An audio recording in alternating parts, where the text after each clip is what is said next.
শহর থেকে অনেক দূরে ছোট্ট একটা গ্রাম ছিল। সেই গ্রামের বাসিন্দা ছিলেন রোজিনা। রোজিনা খুবই পরিশ্রমী একজন মানুষ।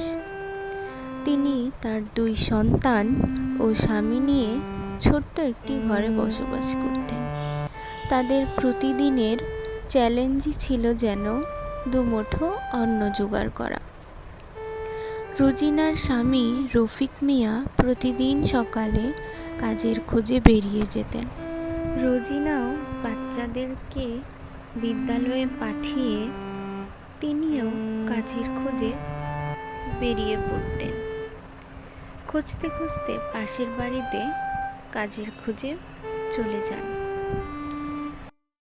সারাদিন কাজ শেষ করে রোজিনা সন্ধ্যায় বাড়িতে ফিরতেন।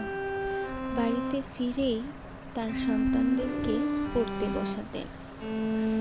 প্রতিদিন এভাবেই তাদের জীবিকা নির্বাহ হতো।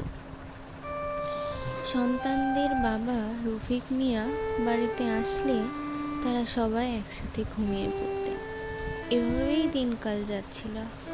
হঠাৎ একদিন রফিক মিয়া কাজ থেকে বাড়ি ফেরার সময় দেখতে পেলেন গাছের নিচে এক বৃদ্ধ মহিলা ফুপিয়ে ফুপিয়ে কাঁদছে।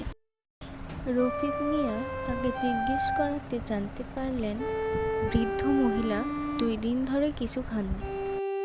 এই শুনে রফিক মিয়া তার ওই দিনের পারিশ্রমিক দিয়ে পাশের দোকান থেকে বৃদ্ধ মহিলার জন্য কিছু ডাল ও চাল কিনে আনলেন।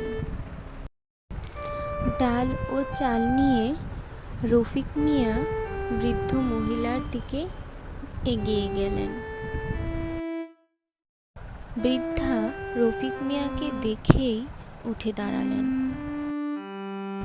বৃদ্ধ মহিলাটির হাতে রফিক মিয়া চাল ডাল দিয়ে বললেন, আজ বাড়ি গিয়ে এটাই খাবেন। এই বলে রফিক মিয়া নিজের বাড়ির দিকে রওনা দিলেন। হাঁটতে হাঁটতেই পৌঁছে গেলেন নিজের বাড়িতে। গিয়ে স্ত্রী সন্তানদেরকে আজকের ঘটনাটি খুলে বললেন। স্ত্রী হাসি মুখে উত্তর দিলেন, পরোপকারীকে আল্লাহ তাআলা ভালোবাসেন। আমরা না হয় আজ রাতে একটু না খেয়ে থাকলাম, তাতে কি বা আসে যায়, তবুও তো বৃদ্ধ মহিলাটি খুশি থাকলো। এই অভাবের সংসারে না ছিল দামি আসবাব, না ছিল পাকা বাড়ি, কিন্তু ছিল এক মুঠো হাসি, এক চিলতে ভালোবাসা আর সীমাহীন ত্যাগ।